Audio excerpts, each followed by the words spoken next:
Welcome everyone. Good evening. We are running our first series of events related to our upcoming book called How to Build a Tech Startup from Concept to Market. My name is Slav Baranovsky. I'm the founder of Elegant Club, serial entrepreneur, mentor, and Halt Founders Lab London's international speaker, and your host and presenter today. So today we run a special, the first event related to our book, as I mentioned, called How to Find a Startup Idea. If you're just about to launch your new venture, how to find a good idea, how to understand that it's great opportunity for the market. It's very challenging topic. Now, today we have a special group of amazing experts. We also have a special pitch session today presented by a startup from London, PayPipe. So today we have a quite intensive program. And first of all, a few words about the project we aim to run this year. So as I said, this event is related to our book we aim to premiere in the autumn of 2022. So this book about helping others to build a tech startup, to get them to know what's need to be done, how to come through all the steps in order to make it happen.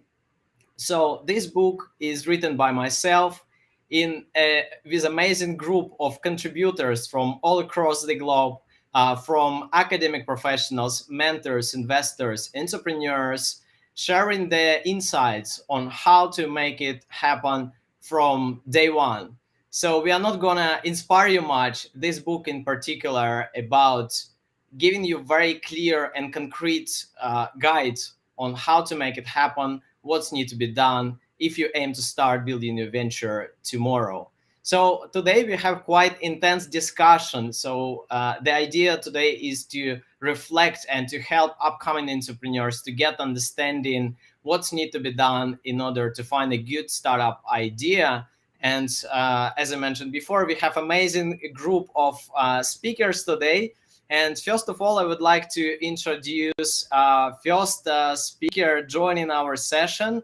So this is the Liliana Kaimakan joining us from London. So Liliana, welcome. Please join us. And if you can introduce yourself, tell us a few words about yourself, why you decided to join our big project, our book work, and also a few words about yourself and your experience, please.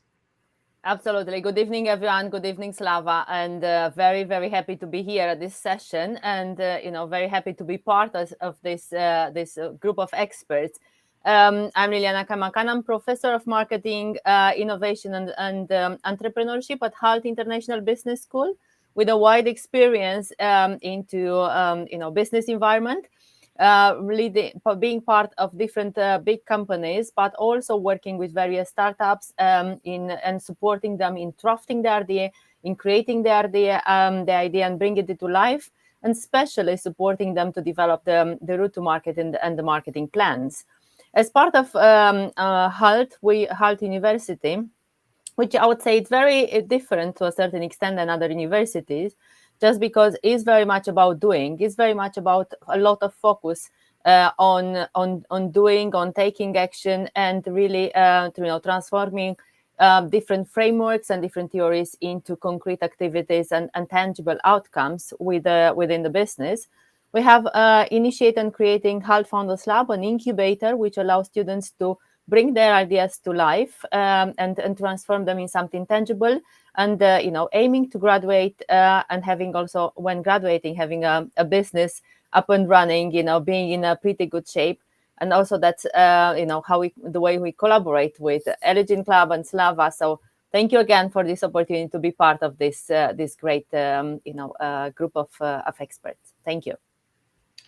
Thank you very much, Liliana. As I said, we will have very intense discussion across many tough questions for upcoming entrepreneurs, how to find a good idea, but how to validate it as well. So please stay with us, and very shortly we will get back to that discussion.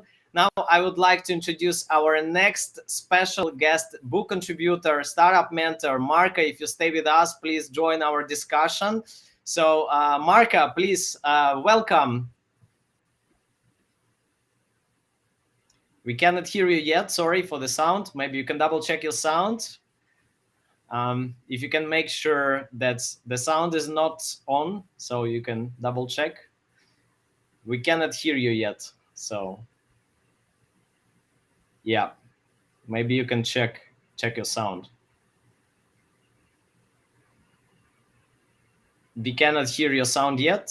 So in the meantime, maybe I can ask to join another expert joining us tonight, Vadim Grinevich. Please, Vadim, if you can join us in the meantime and introduce yourself, please, if you hear, tell us a few words about yourself. Welcome. Hello, everybody. Can you hear me? I hope my sound is okay. Yes. Excellent. Thanks again, Slava, for inviting me to this launching event. It is an excellent initiative, and I'm very proud to be part of this journey. I'm professor of entrepreneurship and innovation at the University of Wolverhampton Business School, and I'm also head of research at Wolverhampton Business School. I have experience working in different types of universities, very old universities, new university, research focused and teaching oriented. And my current university, in a way, is also quite unique. Its motto is the University of Opportunity. What we are trying to do, we are trying to provide individuals, students from disadvantaged communities with opportunity to excel in their careers, in their professional development. We are currently building an enterprise future hub. We have an incubator. We have two state-of-the-art facilities just newly launched by the UK. Visited and launched by the UK government ministers. So I'm really thrilled to be part of this journey. What I like about this particular book, it's action-based approach, participatory approach, is road mapping journey, which we will be participating in. And so it is interactive nature which attracts me most. Thank you, Vadim. Thank you for staying with us. And please, let's have a discussion very shortly about finding a good startup idea, because that's the aim, to help upcoming entrepreneurs to understand how they can find a good idea, how they can validate it, and finally, hopefully, to make it happen on the market. So we also have the Mark finally joining us. Mark, please, if you can come. And can you hear me now? All good. Oh, thank you very much, Slava. Sorry for before. Thanks very much, and good afternoon, good morning, or good evening, everybody. It's great to be here and to join this panel of experts tonight. I work in the project finance for the clean tech sector. So I enjoy a lot of numbers and development of renewable energy assets. I'm based in London, but I've been mentoring since 2017.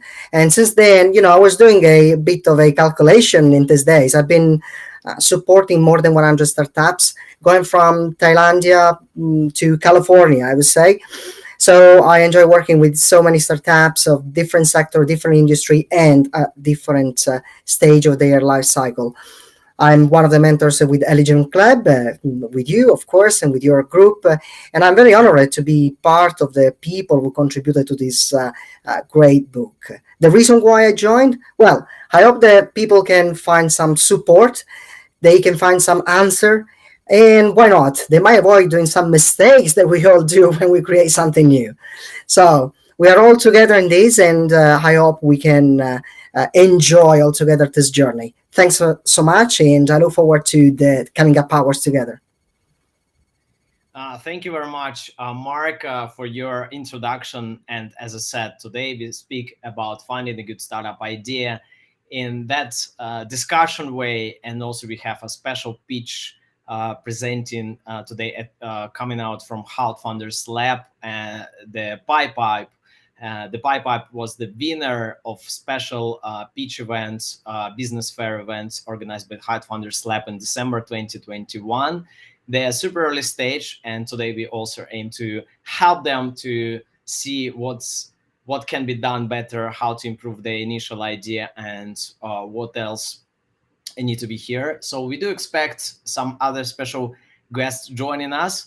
And now I would like to start our discussion about the main topic of today. And definitely this is the point about the finding good idea and how to make it happen, where to find and beyond. So I want to ask our experts the first question, which is very common, very popular across many entrepreneurs and many students as well, when they just about to start. So the main question, where to find a startup idea?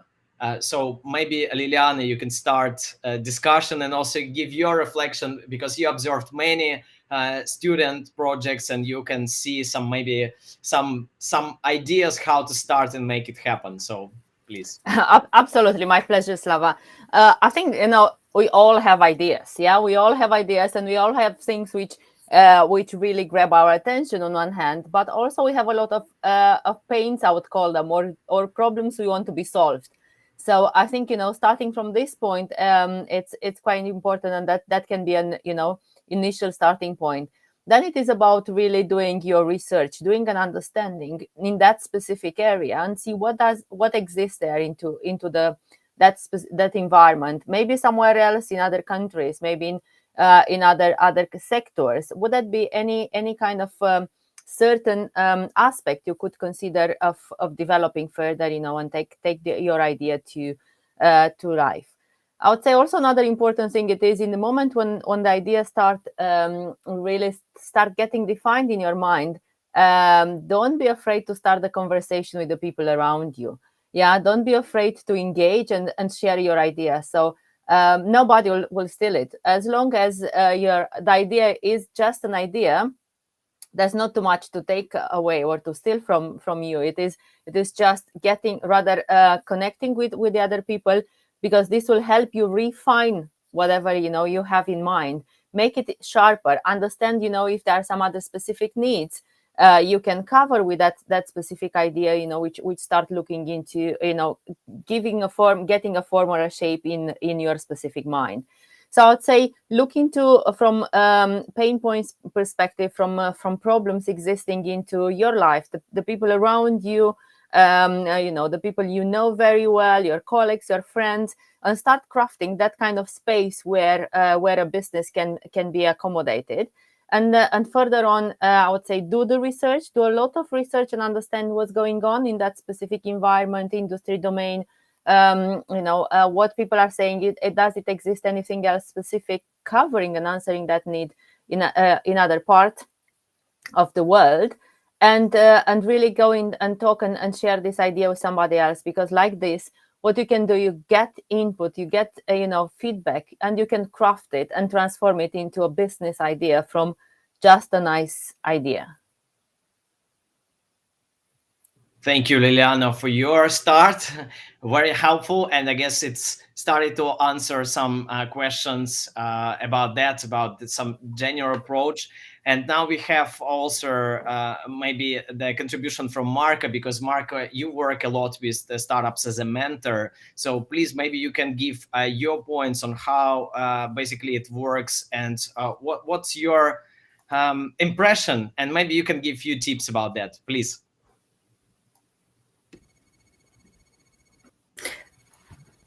Thanks, Lava. Can you see me? All good. All good. Well, when it comes to the origination of the idea, when it comes to start something new, I think it's always a good question to put the foot forward and say, okay, what is that I can do? And definitely, Liliana already nailed it down. And what can I add? I think an interesting thing to look at is as well your passion, what you like to change. What else do you see around you that is done, but it's already done, but could be done in a better way? What can we improve? That is where main ideas come from. So looking at things that we think we can improve. Definitely the passion is important. Typically, I see a lot of mentees and a lot of startups that are born from some pain that they themselves went through. So you typically see people, for example, that are committed to improve a problem about the health because they themselves or somebody in their family went through that problem.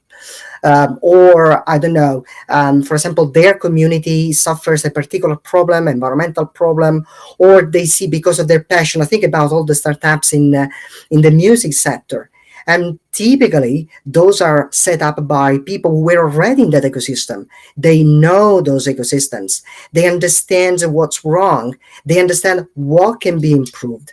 So I would say this is another angle of how to look at new ideas and potential ideas to improve something already existing that we know could be improved, or something that we've been suffering about. Thank you very much, Marco, for your start. And also, we have a special guest just joined us right now from Barcelona, Christina. So if you can also join our conversation, give few words about yourself, and also give maybe you a few points about where to find a good startup idea. You have so many things to share. Please welcome to our discussion. Hi everyone, this is Christina from Barcelona. I'm a startup. I'm a startup co-founder myself, and I'm currently working as a product manager in several industries, and I've been working with startups to help them to be investment ready. And as a former co-founder myself, working in the marketplace and starting up a marketplace while still at university, what I would like to highlight, especially when you're looking to start a business idea, is to find a gap in the market, or look to for areas that you think there can be room for improvement. Definitely, as my colleagues mentioned already, the other experts, you need to be passionate about it. But what's most important is to have a positive impact, and of course also match it with your skills. If you have already some skills in the area you are knowledgeable about, and you think you can contribute or improve some areas, that could be a very good way to start your business idea and work towards it. In my case, it was quite organic. I started my business while I still at university, and I saw this need in the market for tutoring lessons back in the day, and it grew quite organically, and I had my first customers, and this is how I started to work with them, and which I suppose we'll talk later on, to validate the idea and so on and so forth. So great to be with you tonight, and excited to share more insights throughout the session. Thank you, Slava. Thank you very much, Christina. Just a super quick question, because you lived in London for a while and now you live in Barcelona. So maybe you can give your reflection. Do you see any similarity when entrepreneurs aiming to launch some startup idea? Do you have, some impression that the ideas relatively similar, or you have some difference to share?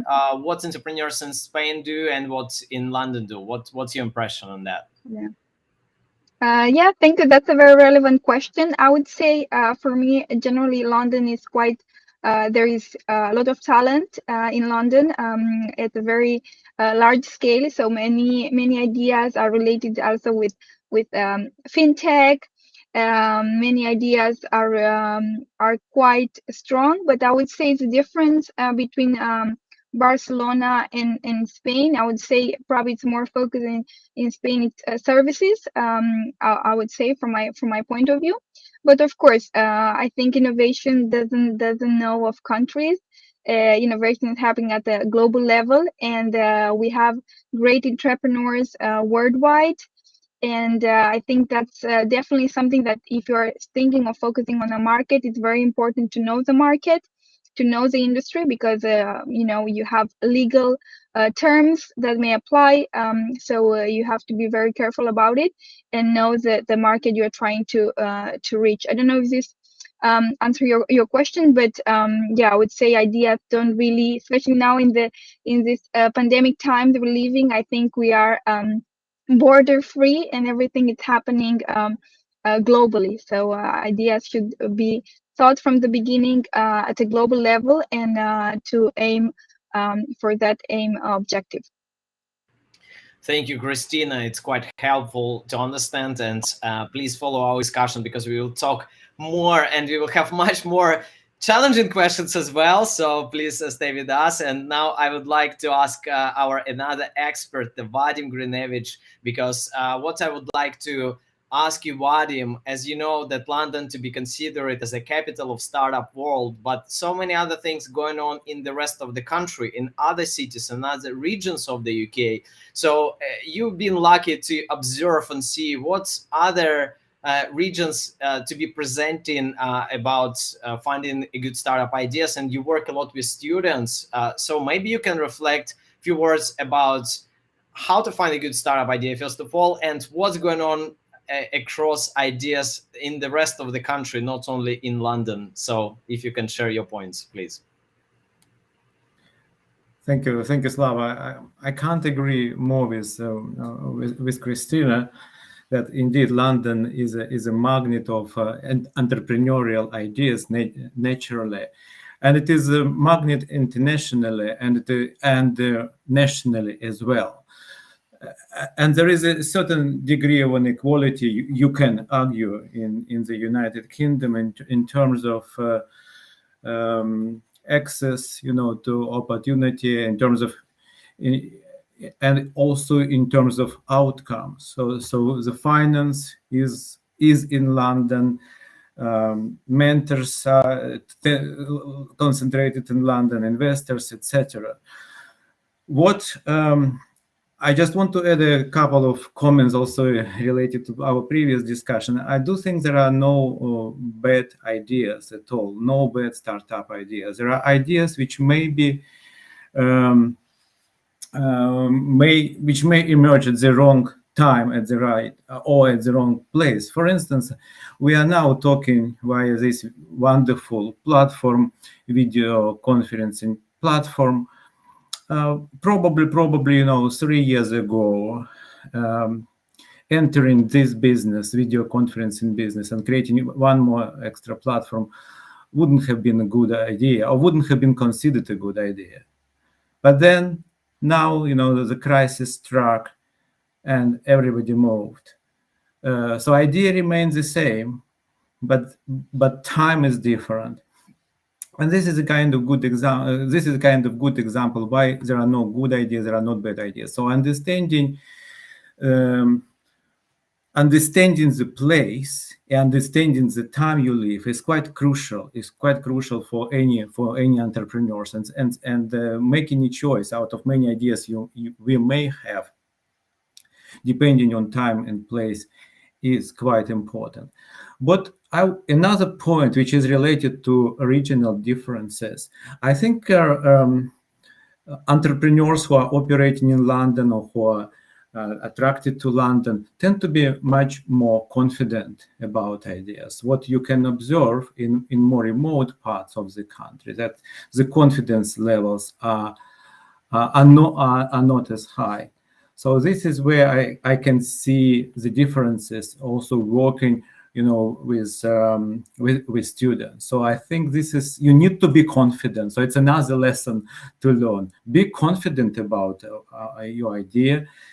Be confident about your intuition. And I cannot agree more with other speakers. And then talk to your friends, and try to test it, to test your idea. Try to hear their view about what you are planning to do and their opinion, and they will tell you whether they think you will be good in that or not.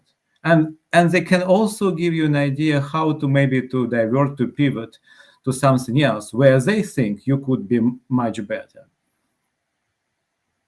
Thank you, Vadim, for your reflection, and thank you to all our experts sharing their insights on where to find an idea. But I would like to go next and to discuss a bit even more challenging question, because you probably can find a good startup idea, but what's next?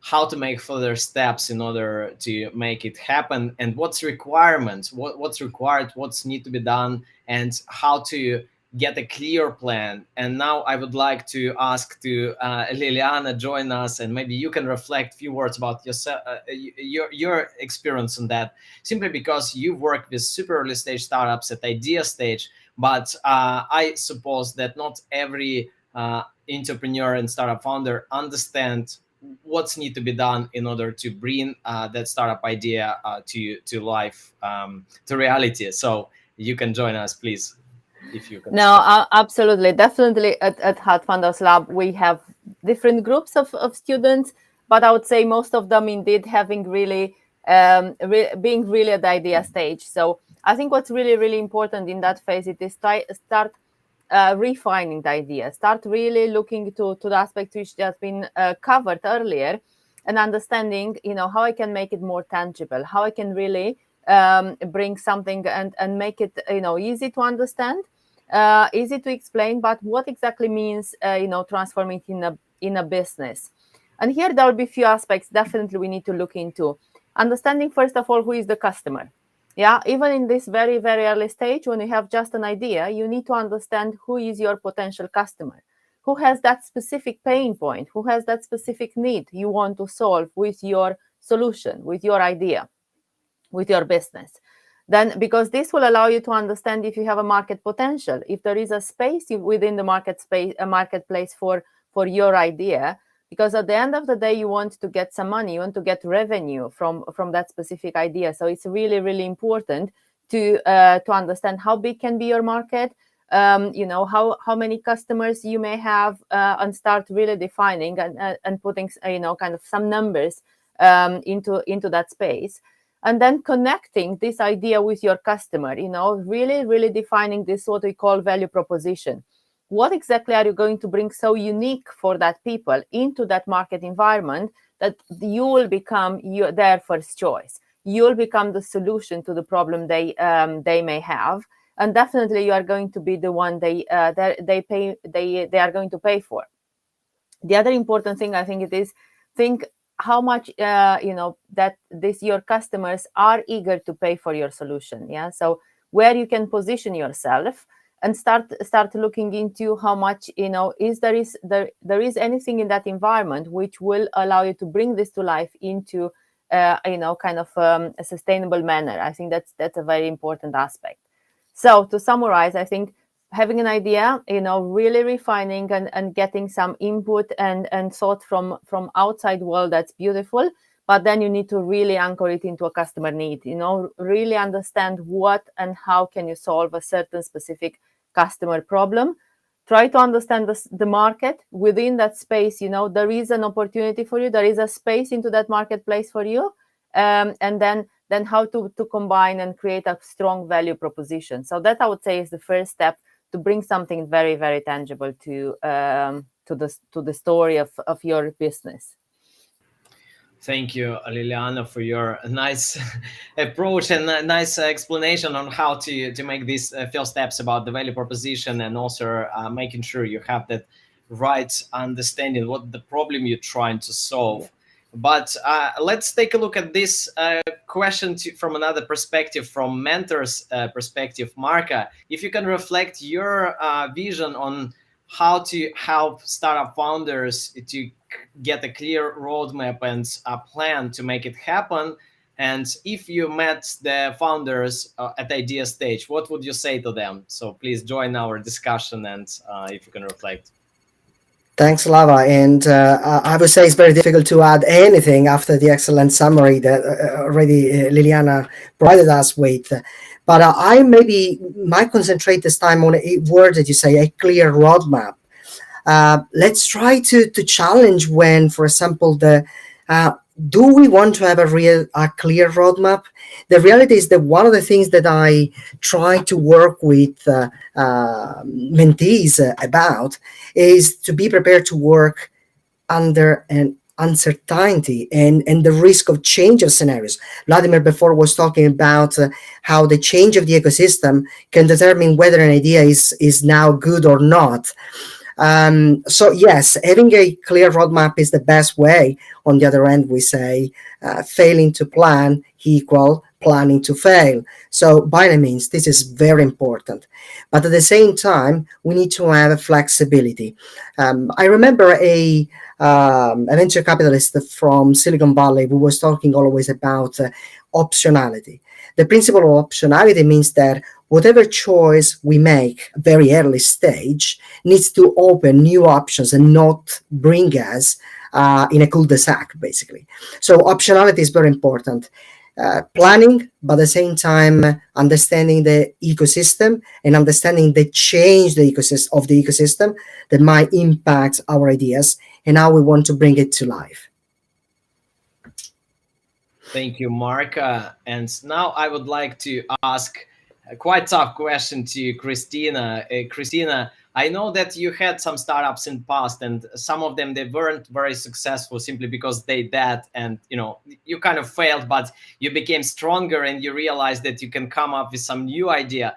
Can you reflect on that? How did you realize that actually that's the time to kill your startup idea and to come to something next, or to reflect and make completely new twist in your entrepreneurial journey? What would you say on that? How did you make it happen? Yeah, so thank you, Slava. What I think it's very important is to kind of before you start on the board on the journey of starting your own company, what are you trying to achieve with it? So to kind of have some specific milestones. I totally agree with Marco's point of view that you don't have to have a very rigid roadmap, but I do think you need to have some insights on where you want to get or where you want to be. In terms of user satisfaction, in terms of monetization, in terms of markets you want to reach. So maybe defining beforehand what is a success, what success means for you. I think it's very relevant. Sometimes we don't do that, and maybe some early stage founders may end up in burnout, working too hard and trying to achieve their idea because they're emotionally involved, and I've been through that myself. So I would say, in my case, what I did learn is I didn't have a success goal, to say so, and that was growing my business. It was not growing. Then I realized it was not growing at the scale I wanted it to grow. We were in the Spanish market mostly, and I was trying to reach to other markets, so it was not heading. Of course, without funding was very difficult. And that's after a while trying to raise funds. I think this is also something relevant to be considered, and maybe we'll speak about it later on. But yes, defining what success means for you. Maybe you start the business just because you don't want to work for a company, or maybe you start. So you have to define what exactly means success for you. And for my case, it arrives to a point where I said I'm not enjoying this anymore. For me, it was about enjoying and learning, and the learning curve kind of achieved an end, also because of the lack of funding and going to the next level. And that's when I decided, okay, maybe there is time to leave my baby. And yeah, that's what I did, and I decided to start working as a product manager and help other entrepreneurs at different stages to build their own businesses. So yeah, that would be it on my side. Thank you, Christina, for your reflection, and thanks a lot, because I know that not every founder is feeling confident to share some failure stories, and I think it's very important to learn not only from some successful milestones you achieve, but also on reflection. What if something went wrong? How to move next? And if you really want to keep doing this particular project, or you really want to change the plan and come up with some new idea, and just as you said, you did a twist, and you started to work in the company, and which is totally fine. And then you become stronger, you reflect, and come with a completely new idea, which is great.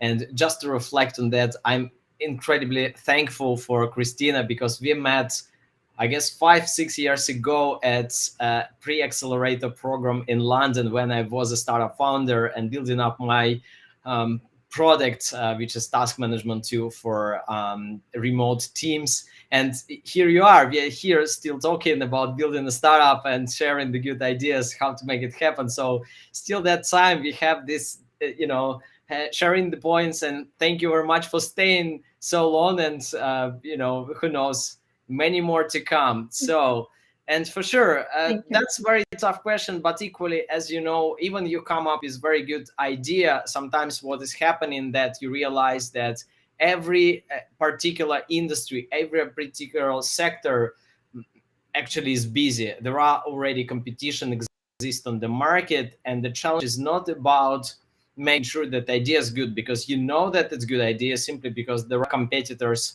they strong players maybe, or maybe it's an innovative market, but still there are some startups working in the field. So my question would be to Vadim, maybe you can join our discussion. So if you realize as a startup founder there are some competitors on the market, what would you advise regarding finding a unique selling point or something unique in order to be able to compete on the market? Maybe you can reflect a few words about that. Thank you, Slava. Yeah, you're absolutely right. Probably it's quite difficult these days to start a business with a product which may not exist or in the market where there are no competitors. So the way forward would be just to make sure that you do certain things differently, or which is much more difficult again to replicate by others. And another way kind of to compete or overcome and succeed under the pressure is to look at innovation textbooks, right? Innovation textbooks. I mean, if you look at innovation, it's not just about absolutely new things. I think, like our previous speakers mentioned before, it is again very much depends on a context. So it may not be new in London, but it may be new in Barcelona, or it may be new in Mexico. So this is another way. So to learn from others, from different models, and then try to adopt those models, adjust those models in meaningful way in different contexts, but at the same time trying to make it extremely difficult for others to replicate. And another thing, I mean, which comes to my mind, based on our recent experiences, crisis experiences, what matters after all, long term, is essentials of your business. So if your business essentials are great, the likelihood that you will survive many troubles, that you will become resilient in the face of any uncertainty, whether it is crisis or whether it is pressure for competitors. And also it will give you flexibility to, again, I keep mentioning this word, pivoting to slightly different business models. And I have a very good example coming again from friend of my friend who has owned a very successful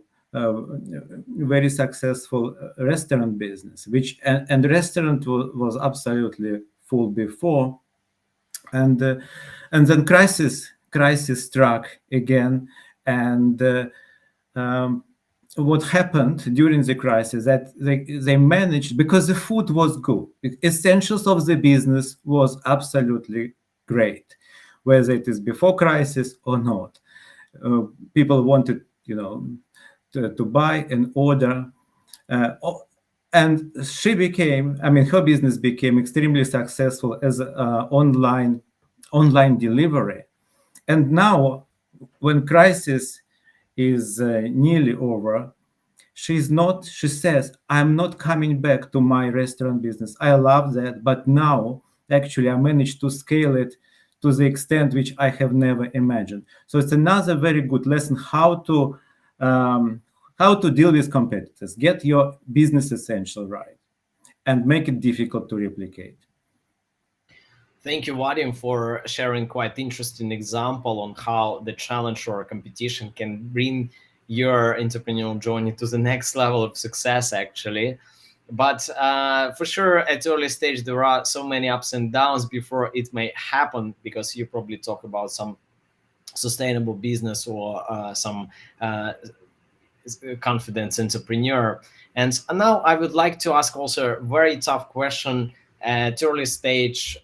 Maybe the market can join our discussion. So my point would be, sometimes you realize that you don't get enough attention to your startup, or you probably don't feel that it gets excited your potential customers. So it's very difficult to understand what's wrong in particular. And maybe the problem is not about your product or service. Maybe the delivery, the way you present or you pitch your product or service is not good. So my question would be how to understand what's wrong with your startup. Bad idea or bad pitch? What would you say? And maybe how would you define that during your mentorship sessions? Thanks for these questions, Lava. It's a great one because there is not an absolute answer, and I think that is the most important lesson. How to understand what's wrong? The only way is to keep trying, surveying clients if that is relevant, or simulating, for example, if it is an app, for example, simulating. I remember in the lean management, for example, a couple of examples were about bringing in the office people, potential clients, users of those apps that would simulate and would use the app as if they were clients, and that would enable to understand what was going wrong, basically. So I think there are many things, and this is the beauty, but also the complexity of a business model. There are so many elements, and the product is just one of them. So it's important to have a wider view, I would say, and I keep having this discussion with many tech startups. My advice would be just step back from the product. The product is not the business, is the main tool, possibly, is one of the main components of the business model, but not the only one. So make sure that you step back from the strict view of the product and have a look at the business model, have a look at the different components. Keep trying with consulting clients, brainstorming, peer-to-peer. Before we were talking about London, what is great about an environment like London, that you can actually brainstorm with peers in a protected environment like an accelerator, and you say, hey, I'm having this difficulty, and maybe somebody else went through the same difficulty and they found an answer or something that would suggest an idea on how to get out of the problem that you have at the moment. So I would say keep trying, step back, don't look at the product, look at the different elements of the business model, and check where the weakness is by not using vanity metrics or vanity KPIs. This is another terminology used in the lean management, but focusing on very important KPIs. And what is important, of course, depends on the specific case, on the specific startup segment and industry. Thank you. Thank you very much, Mark. And now I would like to ask Liliana to join our conversation, because that question actually is quite tough, especially when we come into discussion of defining what's wrong with the startups of students or early stage entrepreneurs. They may feel a bit fragile, or maybe not ready for tough feedback. So when you realize that definitely something wrong with startup, maybe the delivery or maybe the idea is not good, how would you help students or early stage entrepreneurs to make this understanding? What would be your approach on that? I think being open to give and receive feedback is a fundamental aspect, and not only for startup. That's fundamental aspect for all of us in whatever we are doing. Definitely, when we talk about a startup, the lean methodology says is very clear. No, build, measure, learn. So that's exactly what to do, and you may need to have a lot of iteration until you really reach that phase where your idea is getting into something which makes sense, in something tangible, and something which will have an impact on the consumers, on the people's life, and also help you to further build your idea, your business proposition into something more, much stronger. So definitely, I think the key here it is to practice, and refine whatever you have. So I think is we can't say that's bad idea or bad pitch. Probably it's a mix of both, or a little bit of both, up until you really reach that place and the spot where you have something really, really strong and tangible and clear, and also easy to transfer and to bring it to life, in the conversation with different people around you. So coming to this point, always be, I would say, obsessed of being capable to tell your idea in an elevator pitch, that's 30 60 seconds. So I think that's becoming fundamental. How do you explain to somebody what it is your idea is about, how your idea will change people's life, will have an impact, how you will connect with them, and what is their market environment, market potential your idea has. So having this very, very clear in mind and working towards this, it's another important aspect. Many times we can be, we can start an idea, but because of all the other things happening around us, and especially talking about students, coming to the assessment period, coming to the exams, and maybe some other activities always can come along our way, and bring some other temptations, and then which may divert from your business idea. So I would say focus on determination to believe in your idea. So be sure that exactly what you want to do is something you are passionate about. As we heard the other speakers also saying, I think that's really fundamental. And put efforts and energy into this into developing this idea. I would say also, when we talk about idea, I would like to quote Einstein here, who said, if you have 1 hour, spend 55 minutes understanding the problem and 5 minutes on the solution. So really, really encourage all founders, all people having an idea and wanting to start a business, go and spend a lot of time to understand the problem and understand the people, which may be connected into, with your idea, what you would like to achieve. Because only like this, you'll be capable to take, not in a negative way, any feedback you get, but rather transform this into areas of improvement, into opportunities to improve and develop your idea further, on one hand.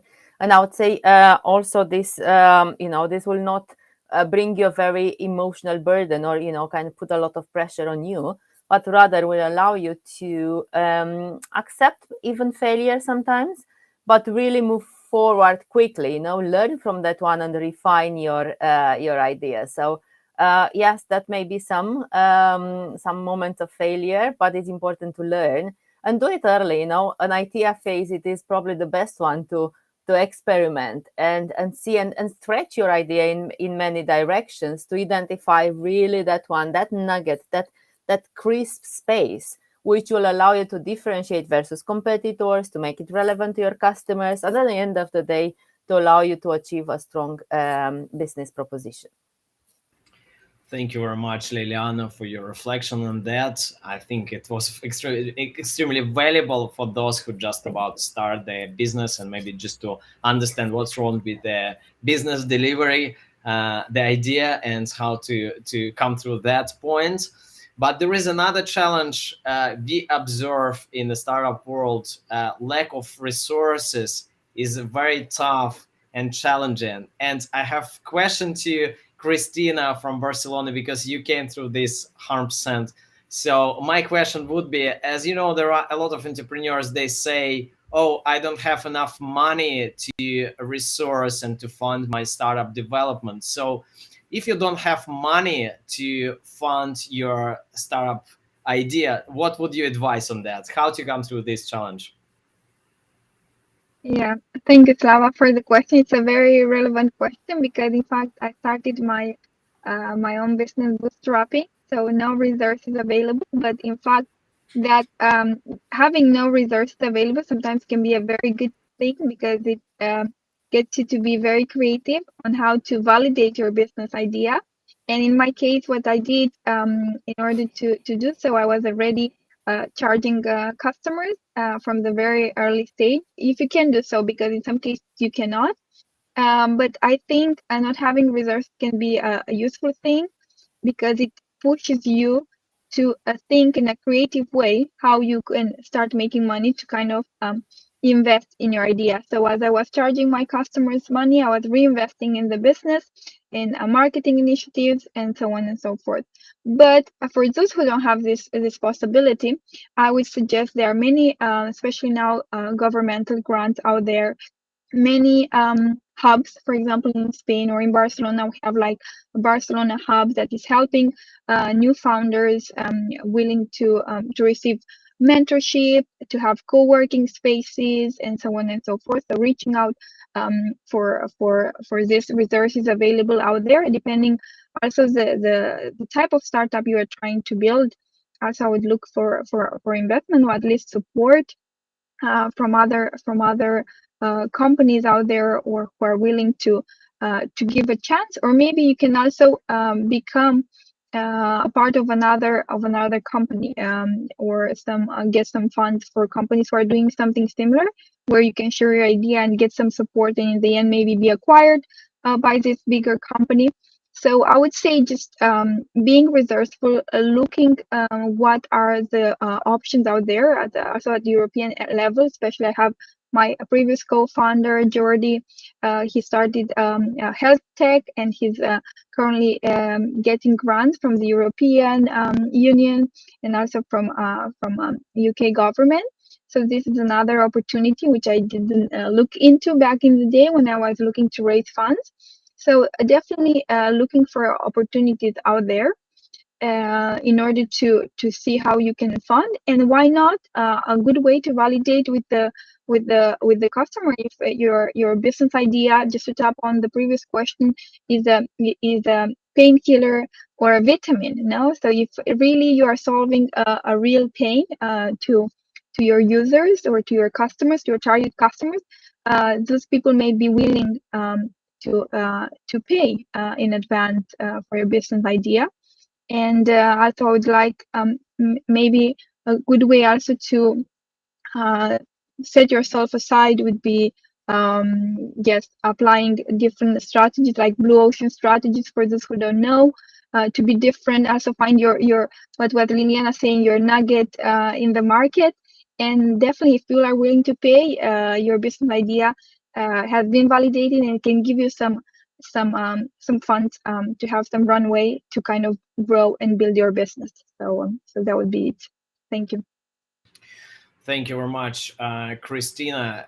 Absolutely great to hear about that approach of finding the opportunity, making it happen no matter what, and do not rely too much on investors' money, especially at early stage, because the point is not about just getting funds. It's about making sure you're able to attract interest from your potential customers, as you mentioned that at early stage you already managed to get some payments from customers who could source your development, R&D, any marketing resources, and also external opportunities as grants. I think it's also important to mention that not only investors are willing to provide some funding resources, but also some government-related funds, grants, and it's much better to consider all the options rather than just try to go one direction. And I think that thanks a lot for that.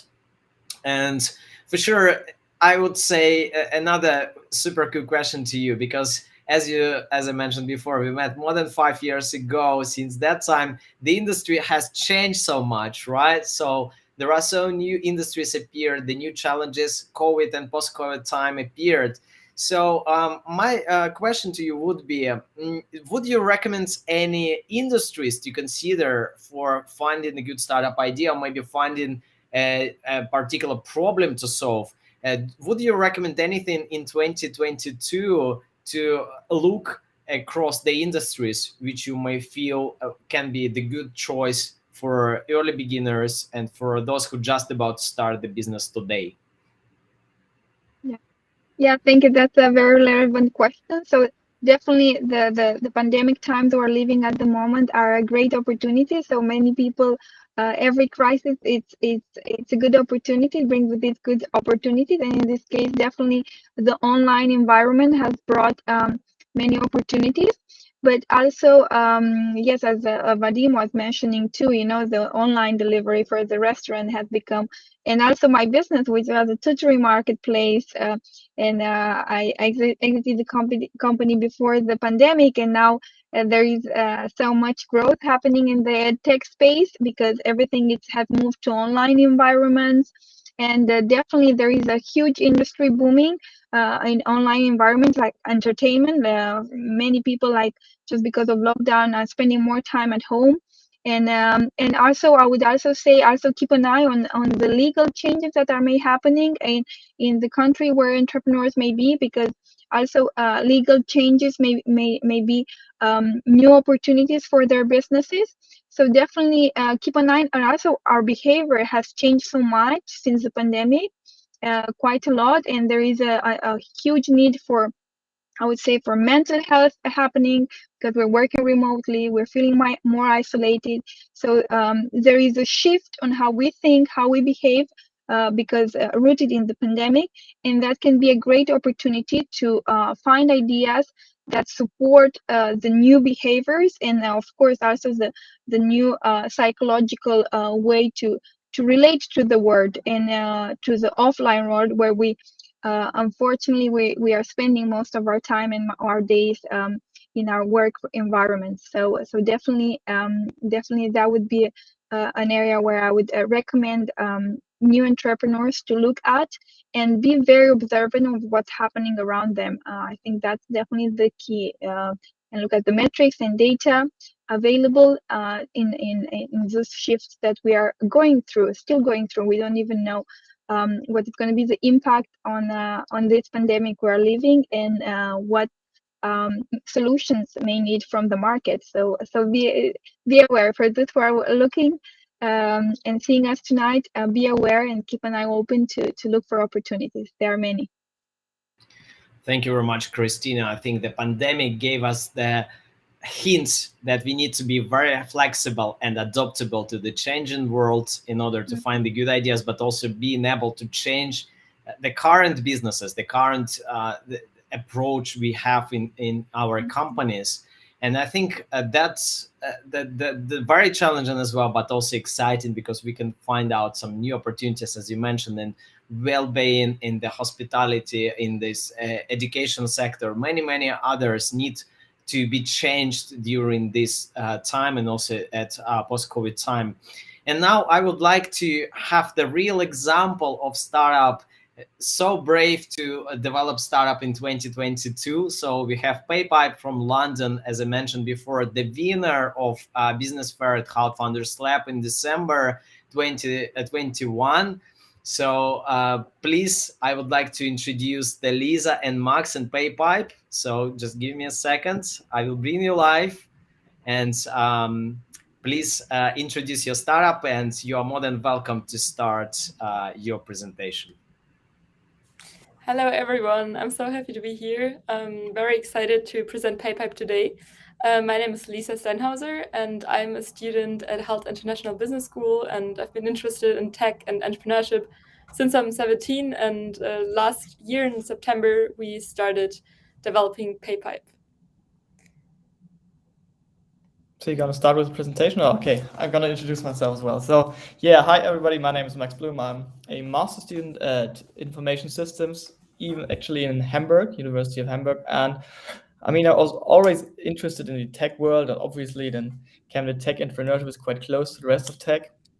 So yeah, when Lisa approached me, we discussed like like some of the speakers mentioned earlier, we had the idea and we discussed a lot, and at some point we said, okay, let's do it.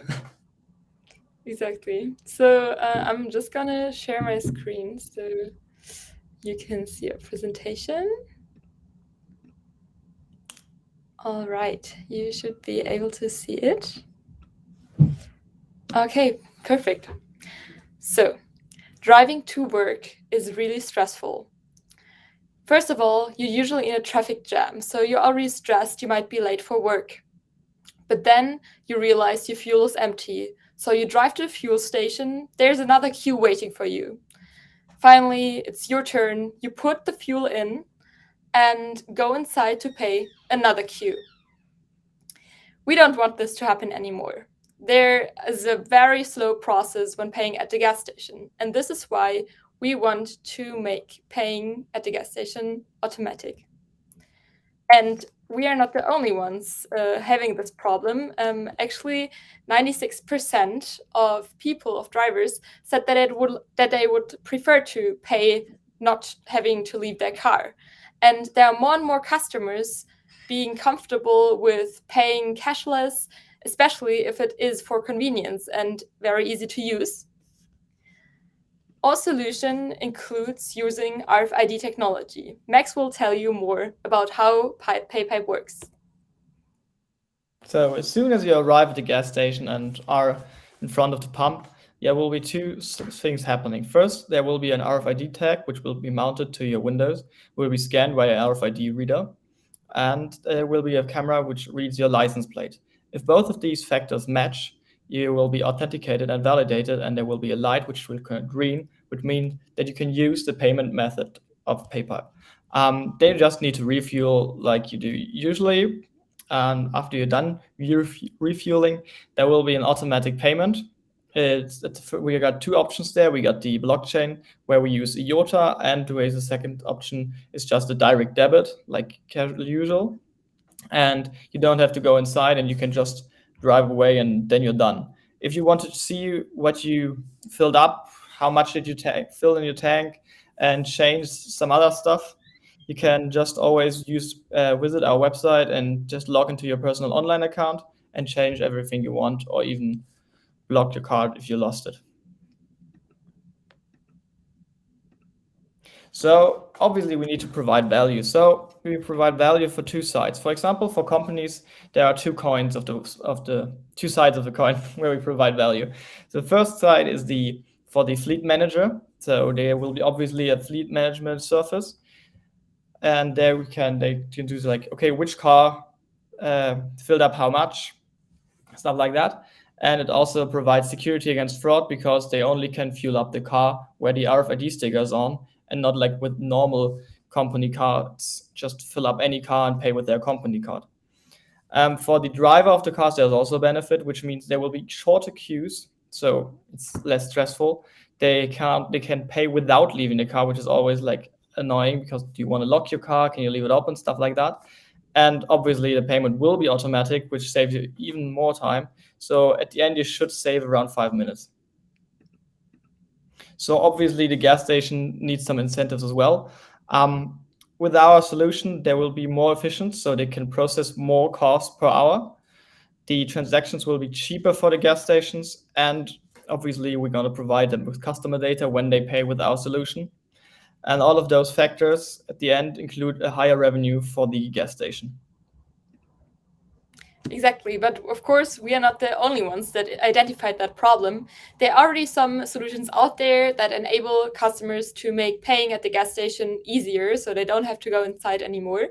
The first one is paying at the gas pump. You might have been to gas stations like that. You just have to take your Apple Pay, for example, and you tap it against the gas pump. Then there's another possibility, paying via app. You're inside your car, you have to usually put something in, and then you can pay. And the third version is there are some car providers that already offer or will offer in the future in-car payment. So they have like a display inside where they can also have a payment. However, there are problems about all of those solutions. First of all, for the first solution, you would need, or the gas station needs, a whole new fuel pump, those are very expensive. Installing our product will be a lot cheaper.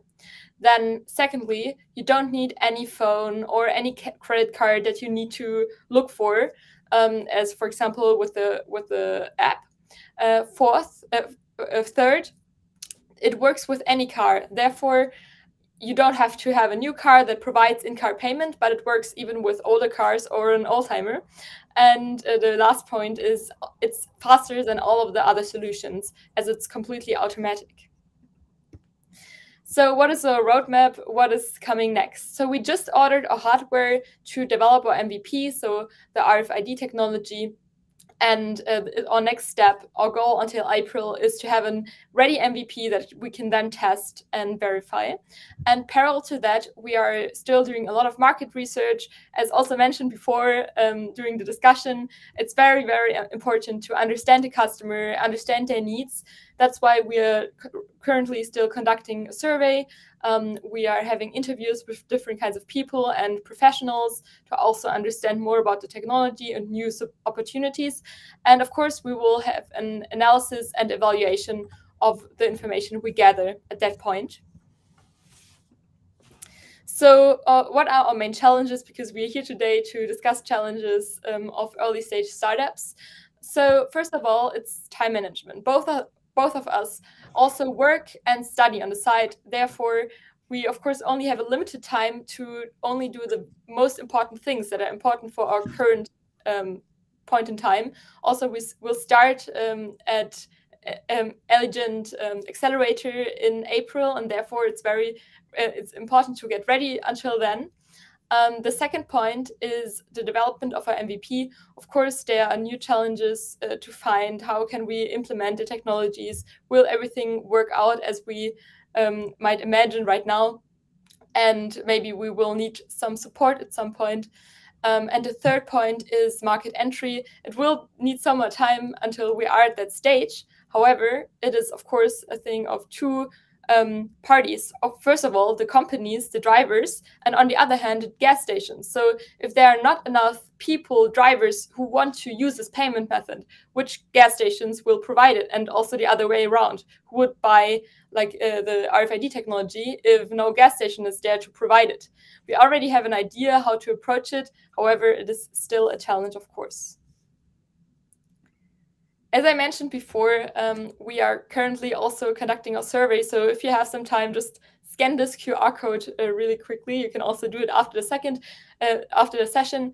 It would be really helpful if you could gather some more data. So if you drive a car, just scan this QR code and help us out. Thank you. And yeah, that's the end of our pitch. So please approach us if you have any further ideas, any further advice. You can see all our contact information on the bottom of the page. Thank you very much for listening. And now I'm excited to talk to the other panelists. Slava, I think you're mute.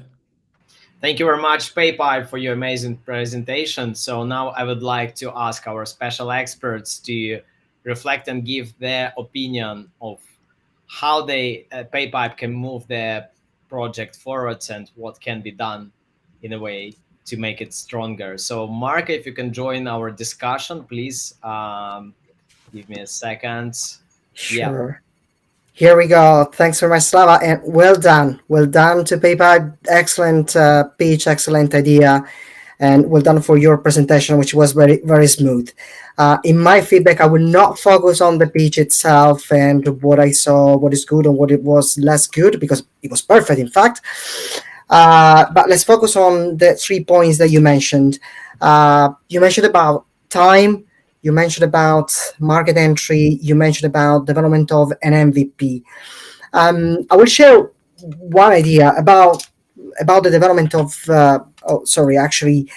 about the market entry and how to develop the MVP in terms of how to go out there and route to market. So you said, Lisa, something very interesting, that you are running surveys and that you are talking with potential clients. So typically it happens that when there is a long life cycle of development, the first clients, the ones that you will end up basically building something, having an MVP with, and therefore entering into the market with, are the same ones that you have been surveying. This is not a matter of I surveyed you, hence let me work with you. The point is that we are developing a relationship with these people.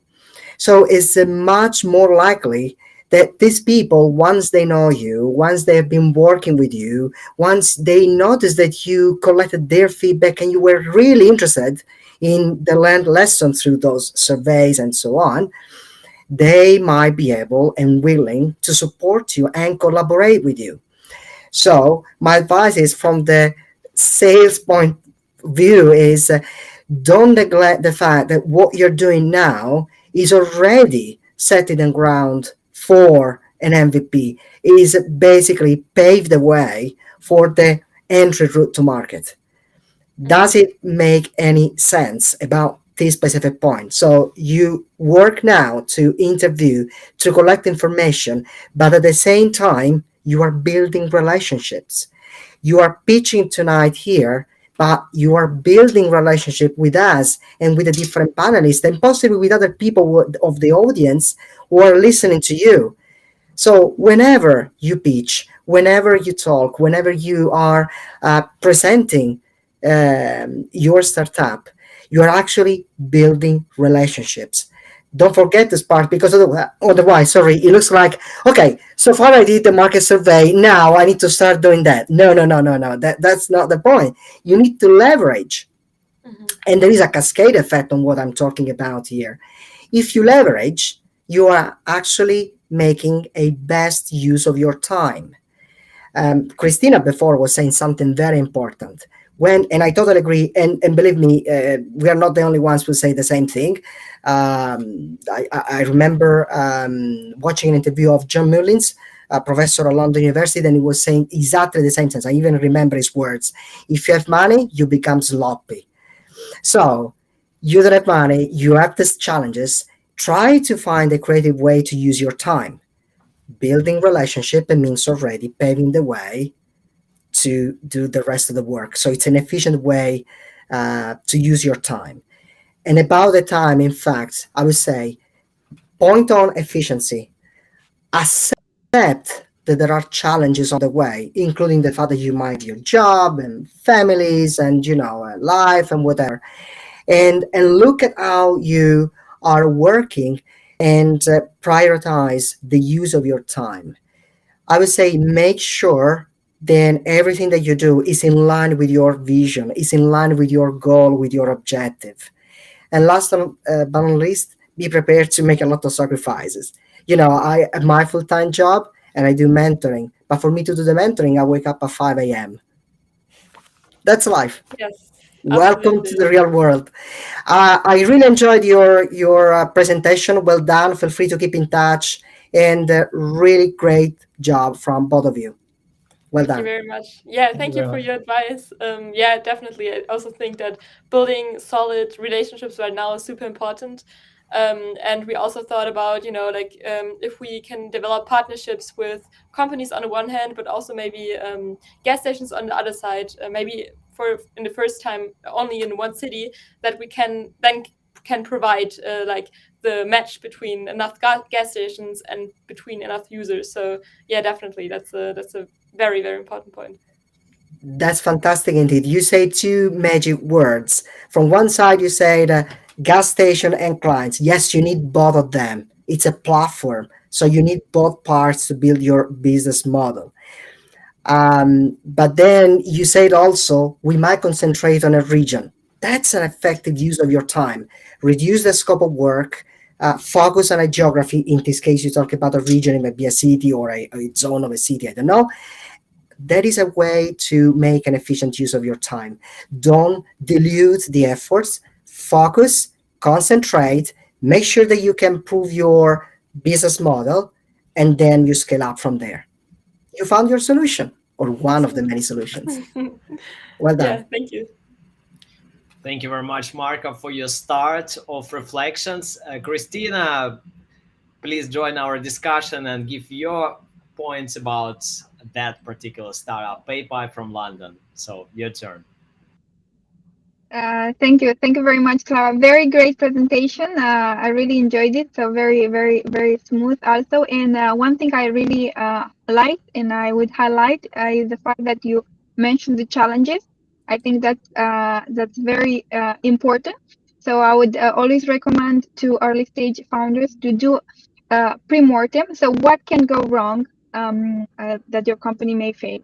So I think mentioning the challenges you have, it makes you already very aware of the difficulties of managing or a difficulty of entry in this market. And also for those people, if you are reaching out to investors, they know that you're doing your due diligence in order to know what the market needs. So I think that's very important. And people who are seeing us tonight, I think it's important to consider what can go wrong in our business. What is the worst case scenario, because sometimes we start with how would I say, very blind about our ideas, very emotional. It's an emotional journey. You want your idea to work, it's your baby, and you want to make it grow and succeed. But sometimes, as parents, it may not work. So it's good to know what things may go wrong in order to tackle them on time. So very well done on thinking about that, on mentioning on your presentation. I think it's important and makes you very, very considerate about the market. And in terms of suggestions, what I would suggest always is it's a platform what you're building, and it's tricky because you have two customers, to say so. You need to meet both the gas station needs in terms of their logistics, how they are managing their daily operations, how important it is for them in order to keep track of the cars who are coming, where the cars are leaving, their accounting. So there is a lot to be taken into consideration there. I would say maybe that's where one of the difficulties of market of entry available out there, and maybe you need to do a lot of research on that specific side, because if you have them already onboarded, it's easier to get companies or to get the adoption. So I think, I don't know how your competitors have done it, but I would suggest on my side doing that hard work of spending a day at the gas station, seeing how you can optimize their time. I mean, you really mentioned some very important metrics, which is saving time, which is very relevant, I think, in terms, and also having more operations or transactions happening per hour. Another definitely advantage for the gas station to onboard your solution. So spend time. Maybe your solution would be a good way to spend time in the gas station too, or I don't know, do it at the weekend.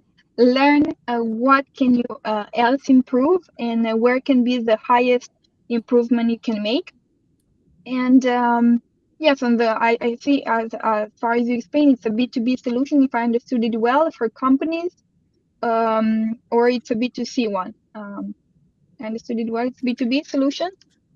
So it's a B2B solution for now. So first we want to approach companies to manage their fleets, so the employees that drive cars. But of course, if mainly we also do that for the infrastructure. So as soon as there is an infrastructure of gas stations providing this as a payment method, of course, there can also be B2C, so normal people, basically. Yeah, so I'd say yes, B2B. I think definitely that's something you B2B, it's easy to crack, where there is already a process, but how you enter the market with the gas station, what is the process to become a provider with the gas station? So you need to learn what the in and outs of that specific process, how other people have done it, to ensure that you can provide that solution. And definitely start with the MVP. Get the gas station.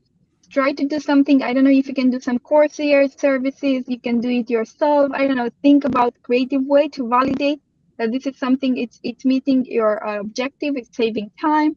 It's easier, and it's definitely meeting the KPIs you've mentioned in terms of optimization of their processes and transactions at the gas station. So you can prove that first gas station that you are the right solution and why. So also, when you're going to raise money, you already have learnings in place. So that what would I say? But very well done, guys, and keep at it. Yeah, thank you very much. Yeah, and it's very true. Only like when we were in the beginning of Halt Founders Lab, we did like a little boot camp for 1 weekend, and there I also just went to a gas station nearby, and I just spent there probably not more than 20 minutes because I just wanted to ask some people, and it was already very. I learned so much, and I talked, for example, to a taxi driver, and I asked them, okay, what do you think this would be useful? And yeah, so it was very, very useful. So I think spending a day there and like maybe also like writing some stuff down, it's very good. Yeah. Yes, observing is very, very important, and sometimes not asking because there is a bias, maybe a bias. Would you find this useful? They would say yes, but then when the real truth comes, they won't care. So it's important to observe and do as much observation as possible in order to know gather the information as facts. So yeah, definitely. Thank you, but thank you. I'll let the other people join the conversation to give you more insights. But great job, Navrat. Thank you for this. Thank you. Thank you very much, Christina, for your contribution to that reflection about PayPipe from London. Now, I would like to ask Liliana to join our conversation because you definitely saw this team before. Now, they made some progress. And what would be your opinion on that? How it looks now? I would say, first of all, congratulations for the presentation and for the stage where you bring your ideas. So I think definitely probably worth also showing, guys, when you present, where did you start it? How it looked like in the first day of our bootcamp at Hand Finance Lab. So, and the stage where you reach now. I think that's really brilliant. Brilliant way of really showcasing how we can develop an idea, how we can really have start from a very clear and concrete need and evolving it further. And very happy to have the opportunity to showcase in this environment one of the businesses we have. So at Halt Founders Lab, I would say from my end, probably not too many things to add. I would think that the other speakers already highlighted the key points. I would say very important observation. Go and get closer to your customers. In this case, there'll be the two sides of customers. So you need to go to the final customer, and you need to go to talk with the gas station owners or people working there, and understand exactly what are really the key drivers for somebody to utilize such a solution. I think that's very, very important. Is that need really big? So I think it is about testing further your idea.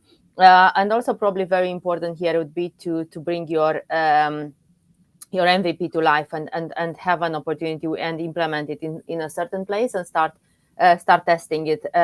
Being focused on a specific area, I think that's really a great idea and something you should do.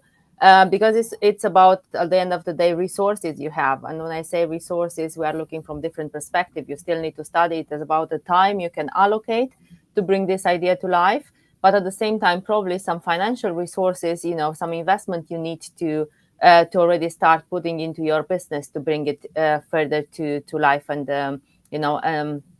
have your first customers. So few things. I think you are in a good space from my point of view. Next, it is really refine this solution by observing, by testing with consumers, or testing with both sides of of your customers, refining and creating as soon as possible your MVP and bring this to life. Very happy, the support you'll be getting through Elegin Club and of course through Halt Founders Lab further. And I think that's the next step.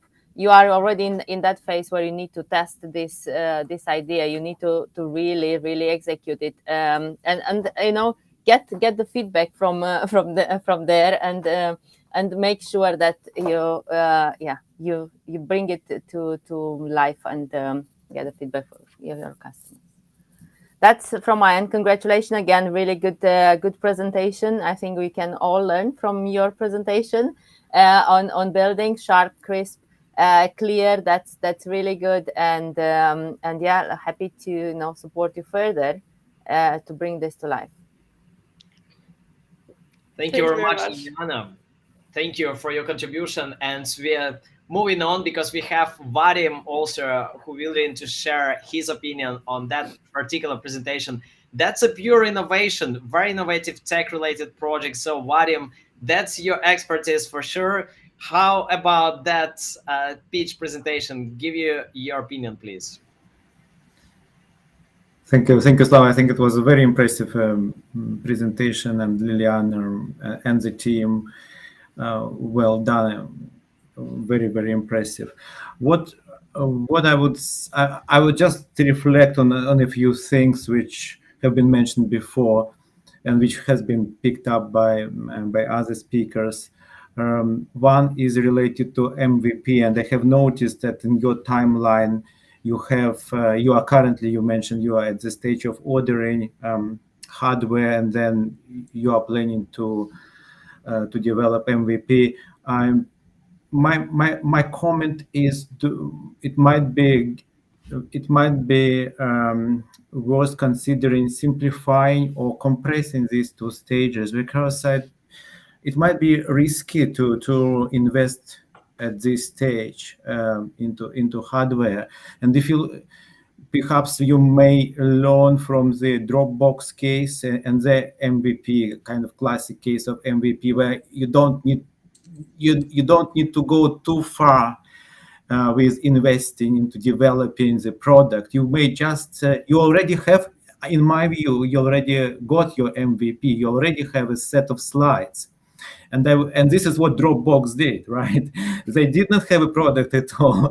They had some idea about technology, and they had confidence that they could build that technology, or they could obtain that technology. And I'm sure in your case, you also have that confidence, and you can persuade whoever you talk with that you are capable of putting it together. So in my view, your set of slides could be brilliant. It could be used as MVP, as Dropbox did. And you can go around, you can go to petrol station, you can go to big brands to pitch to them. And then when it comes to petrol station, this is a very interesting thing. This is very context specific and depends on how market is shaped up and who controls that market. Again, I'm sure you have already thought about it. Some markets, are concentrated. Some markets are more distributed. And in that market, I'm sure you know that some companies or oil companies are having similar models. Like I know I have a Shell card myself, and they offer me similar service.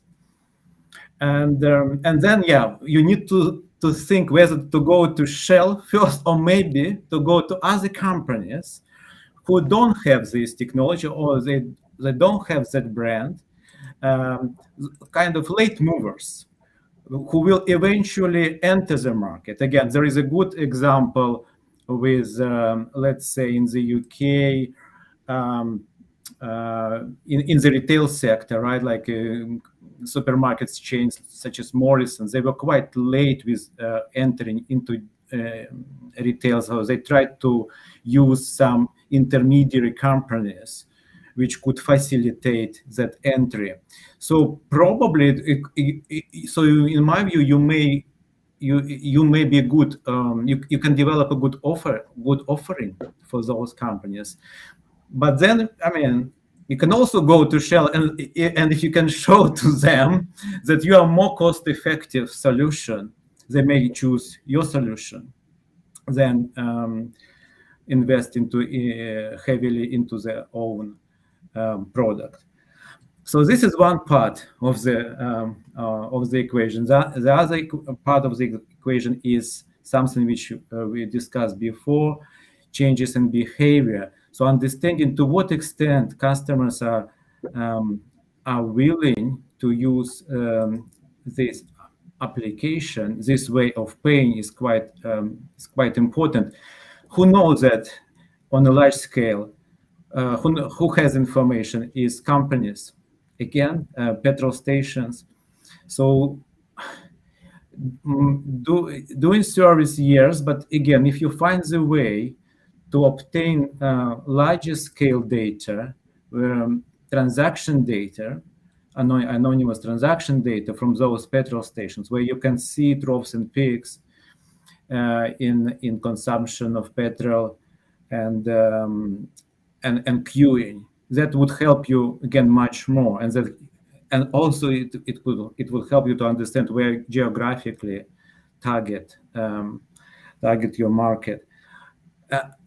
You know what? I mean, another thing with behavioral change. In the UK, we like queuing. I've learned I've learned about it. So in a way, the pace of this is where we need to be quite cautious also about pitching. The pace of life has become so rapid. So sometimes people do want to hang around a little bit in a queue. So this is something to think about. However, it's not uniform across different contexts, and understanding this is quite important. And also, again, this data is held by companies. They know, again, they know who and when is refueling.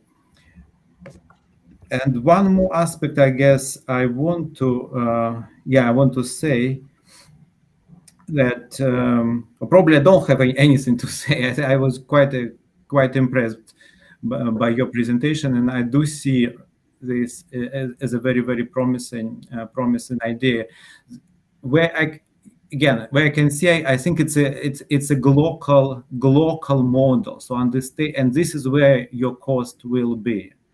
So it's your cost saving exercise should be about reducing this offline communication with petrol stations, essentially with petrol stations, because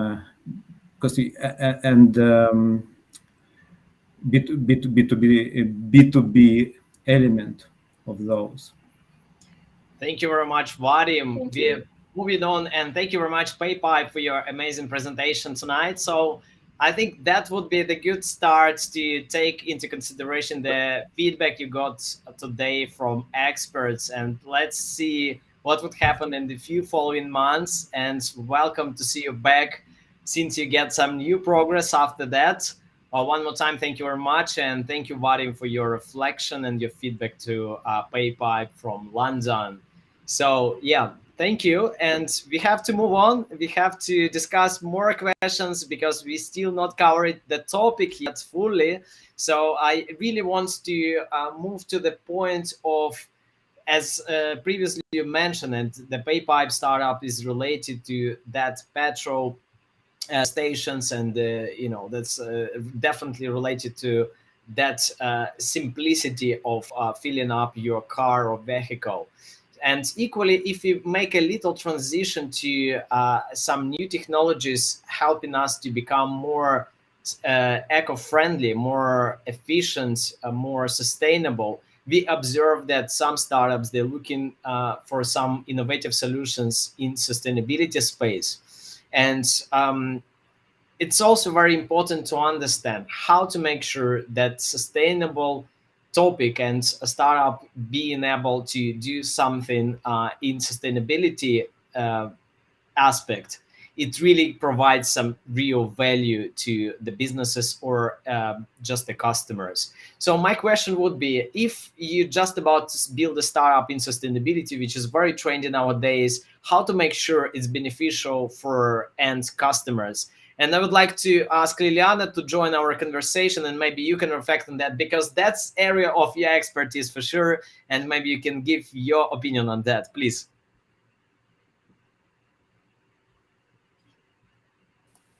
Yeah, no, absolutely. I think sustainability is very important, but it's also very broad at the same time. So we need to make sure that when you think of sustainability and you start a business and you want to embed this area of sustainability within the business, I would say first it is be focused and understand what exactly is that area of sustainability you want to embed. Yeah, it is about the impact you have on the environment. Reduce it. have limited use of different type of polluting areas or elements as part of your business. Are you, who's your solution? Are you able to improve people's life or anything else? So be very specific, very clear, and make sure that is included in your value proposition.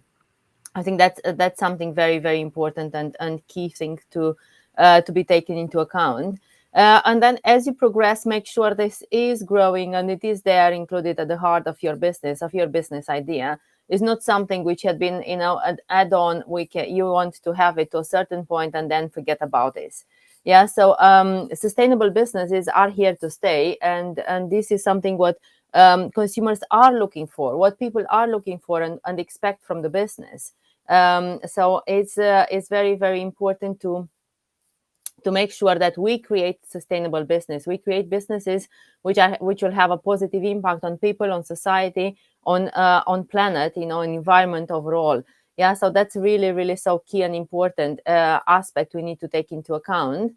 And see how we can contribute to this sustainable development. What does this mean for our business, and how we can correlate this with profit generation. How we can. It's not about just sustainability, because you are not an NGO.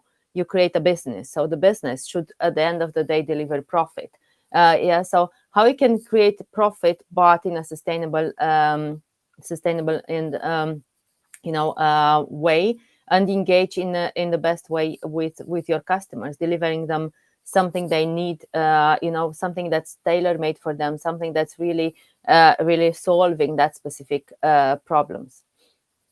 So I would say probably it's a bit general, but this is an aspect which I think can be refined as you go further with the development of the business. What exactly is there? When you deliver your business proposition, when you create an MVP, how sustainability aspect is embedded into that specific aspect. So probably that's one important thing. And if you want additional recommendation for PayPipe, what exactly is this angle of sustainability and purpose and sustainable development they can embed in that with their business as they move to the next stage of development?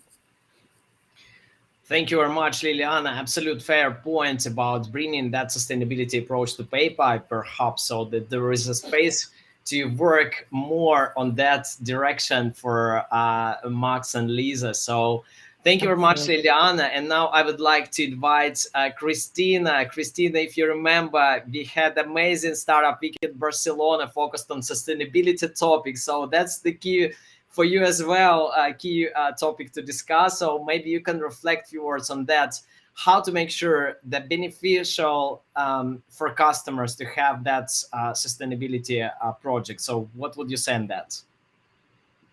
Yes, I think as Liliana mentioned, it's very important nowadays. Customers are much more aware about their impact in the environment, and definitely there's something that this awareness and this education from the companies is very relevant to be done. And if they are willing to grow long-term scalable business that are having a positive impact on the customer life, which they will. I mean, if we have a positive impact on the environment, we're definitely having a positive impact on the current customer's life and future customer's life. So also living a more greener spaces if we can, and definitely that's very important. Another thing, I think it helps to build trust and position your company as someone who's doing the right thing in the right moment. Definitely we need entrepreneurs who are very aware of this impact that we are doing with our businesses and how it's impacting negatively not only the planet but also definitely the social impact that our business is having in creating jobs that are being inclusive, are paying fair jobs to the people, and are helping personal development for their employees. So I think the social aspect of a social impact aspect of a company is very relevant, and it has to come with that value. I think it doesn't add, it rests if you don't have it, and if you're not considering your company to have an impact, a positive impact, or at least reduce the negative impact we're having as a society, which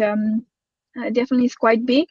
So also be aware of greenwashing. I think there are many companies out there who are using too loosely this term, that they're saying they're having a positive impact, or they are offsetting our carbon footprint.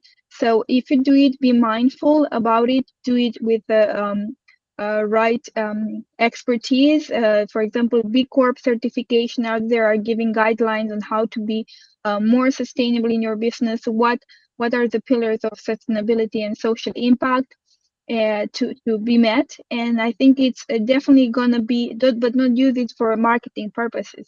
Use it because you really believe in it, and definitely it's gonna bring impact in the long term, be it for employer branding. If you are growing your company and you want your employees to be purpose-led, and when you work for a company, which is my case right now, besides doing consulting services to early stage startups, I do work for the company because it's also taking into consideration the social impact it has, and we have side projects to offset the carbon footprint and the negative impact we have in the environment. So I think that's very relevant to all the entrepreneurs out there. If they are not building a sustainable startup in the sustainability area, at least have some aspects that their business is helping to contribute for a more positive or less negative impact. So thank you very much.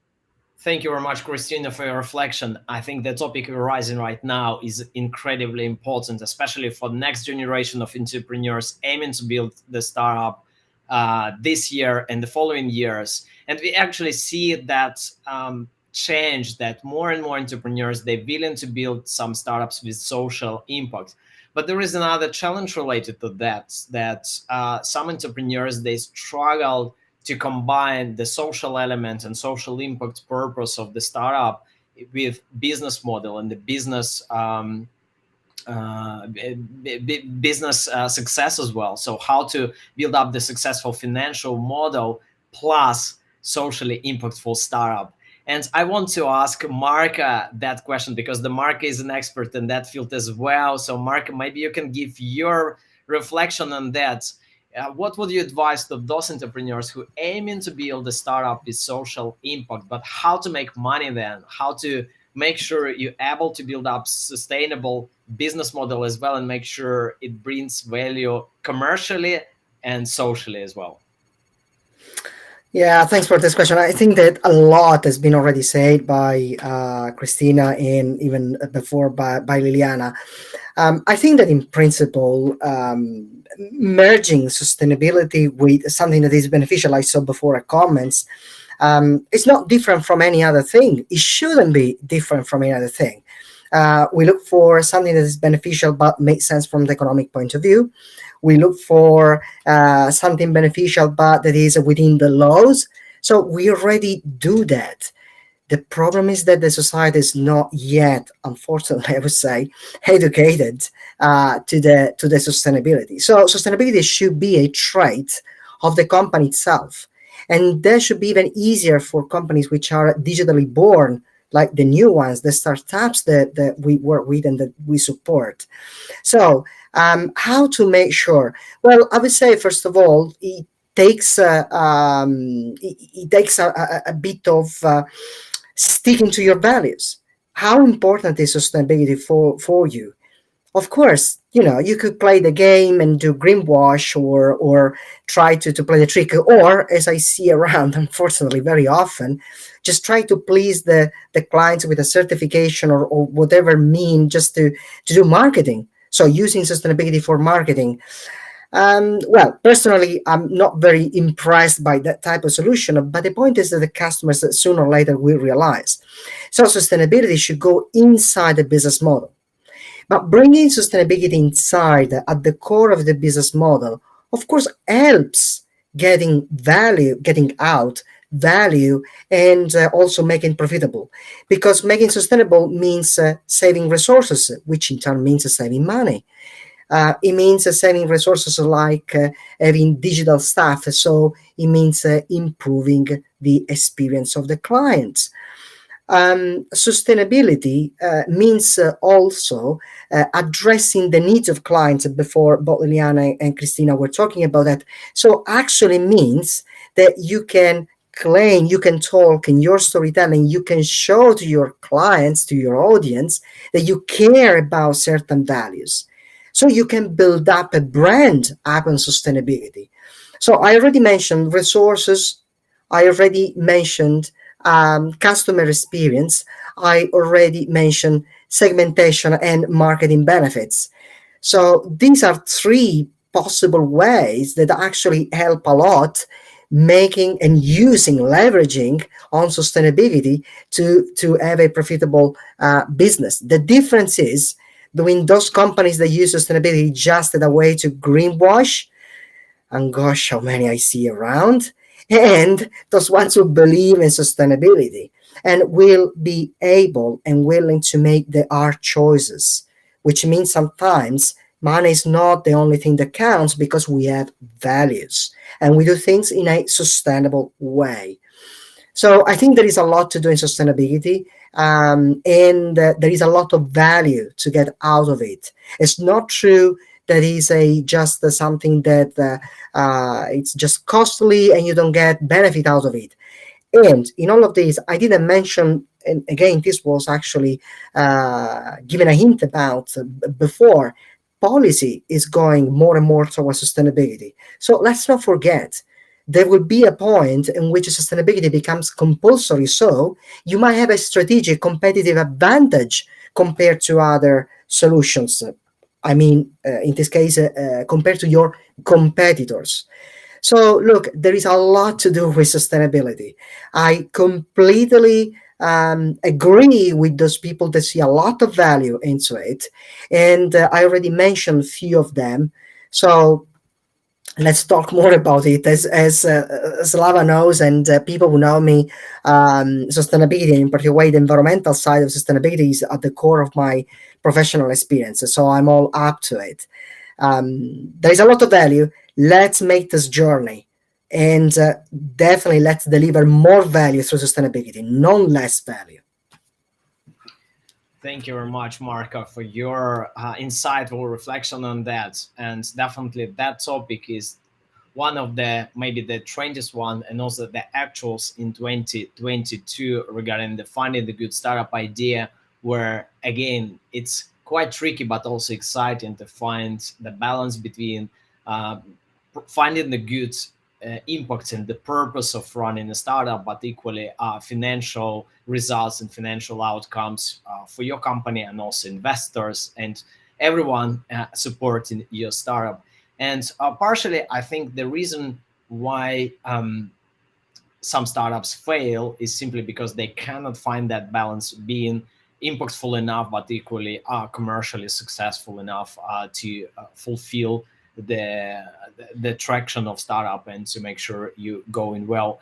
But definitely the purpose of building a startup is very essential. And let me leave this question to the very few minutes before I want to highlight another one, which I believe Vadim can share with us. Vadim, I know that so many startups fail at early stage when they just got the good idea and then they stuck in somewhere in the middle, and maybe they got some traction in the market, but there is no successful story after that. So Vadim, maybe you can reflect a few points about typical reasons for startup failure, what you observe across early stage entrepreneurial journeys, and maybe you can give you advice on how to prevent this failure at early stage of your startup development, please. Thank you, Slav. Just before I answer your question, just want to add a couple of points to the previous discussion. Simply because I have done some research on sustainability and green entrepreneurship in the past, and what I observed from the case of digital platforms. So you clearly see two sets of startups. One starts from purely market, proposition, and that it's one extreme, and the other extreme is where you have founders who are environmentally conscious, socially conscious. So they have that idea of changing the world, and which is and there is nothing wrong with it. So they see themselves as messiahs who would like to educate people to make them more sustainable. So there are two extremes, and then once they evolve, once they enter the market, once they grow, they realize those extremes cannot work. So from the data, it is quite clear. In order to succeed, you need to move, from those both ends to middle ground. So those two extreme business models are converging. And another comment about placing your sustainability offering at the core of your business model being quite challenging. You may find probably very few business models where you can see that. But the good thing, the trend is that you can see more and more of such models. And again, for our audience, I really one example I really like, which is also loved by my entrepreneurship students, is a company which is called Rubicon Global. It's American-based platform which started as a very small company, but now they have grown big. It is which provides smart, which is actually application which brings together those who generate industrial waste and household waste and recycling facilities and manufacturing plants. And everybody could see where a single piece of your rubbish goes and what is whether it is recycled or and if so, to what type of material. And then you can also monitor live what is manufactured from that piece of material. So and then you can see gains for environment or losses for environment.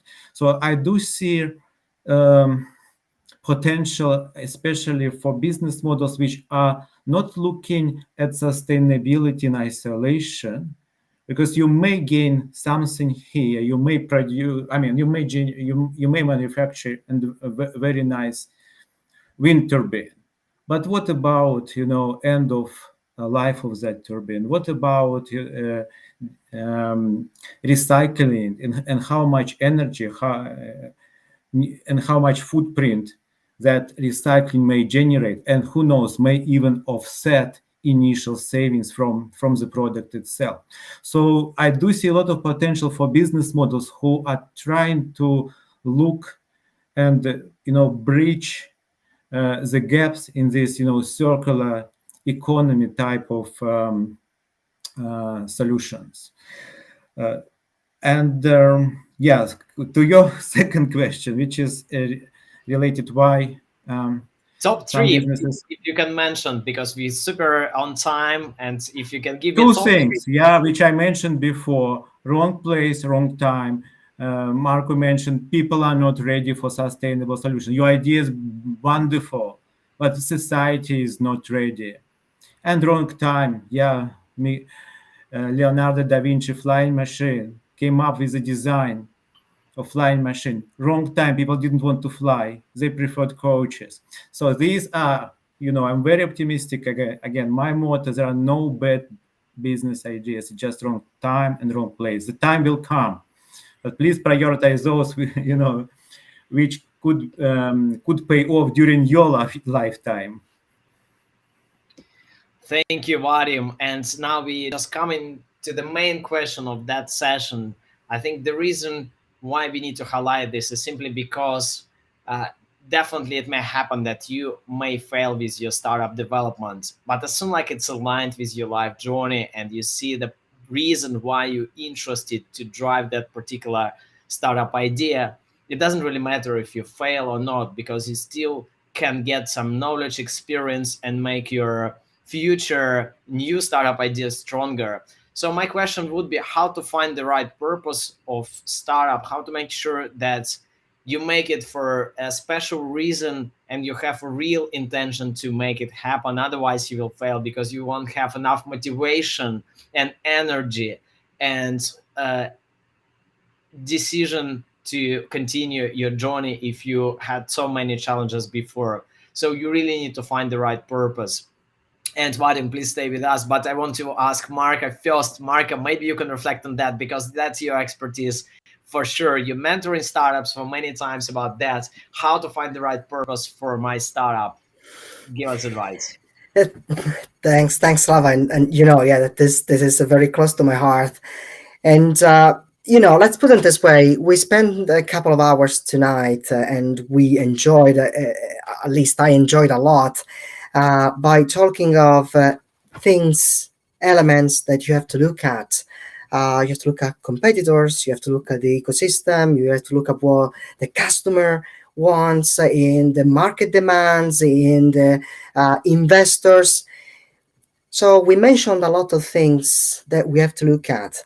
Well, okay, shall we close the evening and say that once you have to look inside?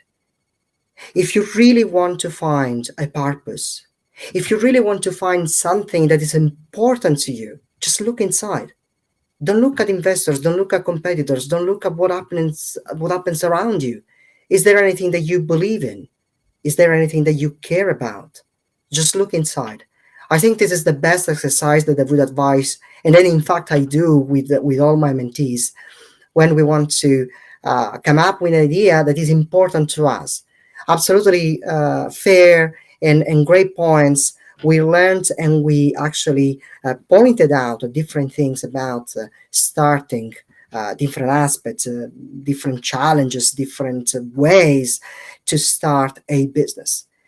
But maybe we didn't mention the most important part: yourselves. You and I, the people who start a business. So let's look inside and let's try to stop a moment. Let's try to switch off the smartphone or the TV, whatever, and let's ask ourselves for a moment, what do I care about? What do I believe in?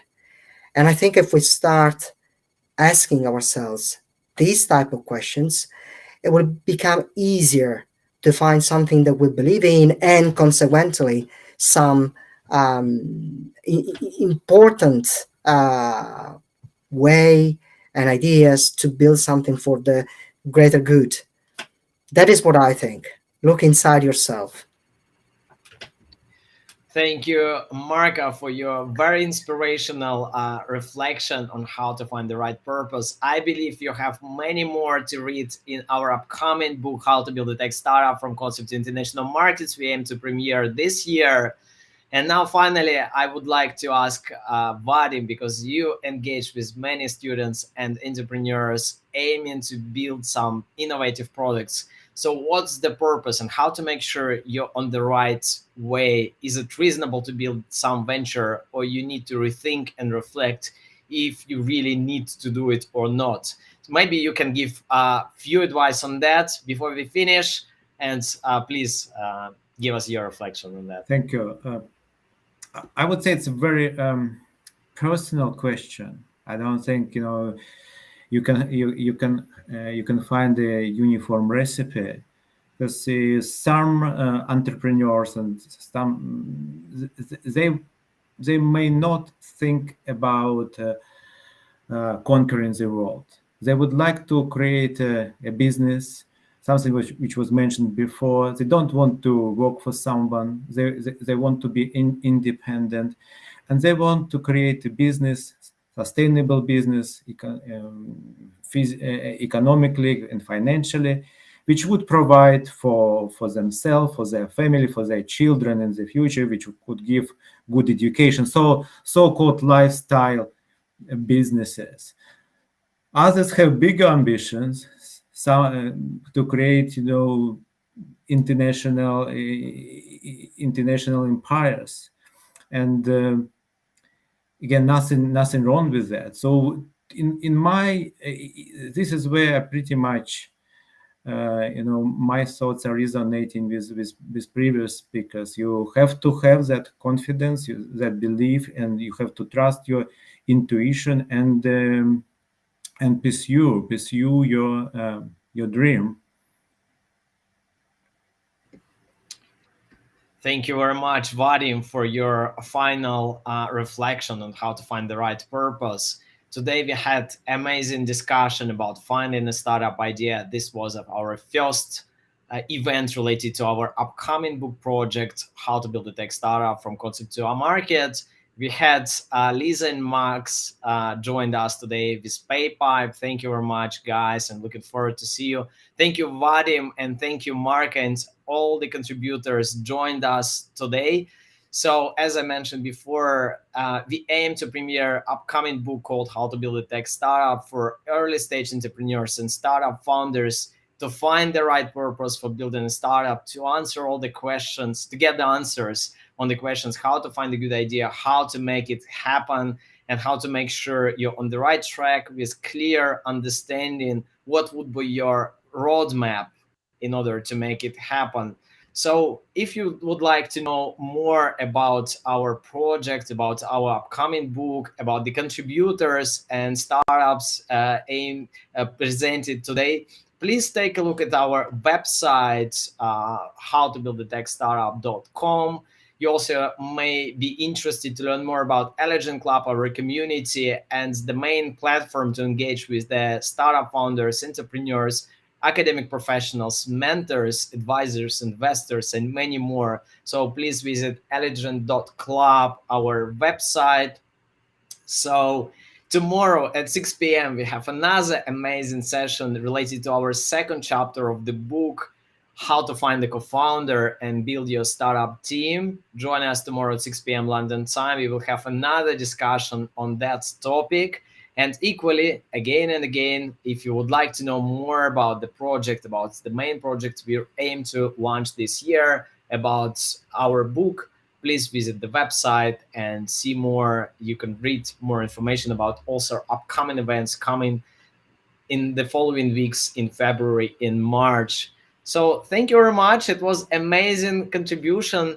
I want to thank all the speakers, all the experts, Startup PayPipe from London, and you're more than welcome to join us tomorrow to see what we will talk about building a successful team, finding a right co-founder for your tech startup.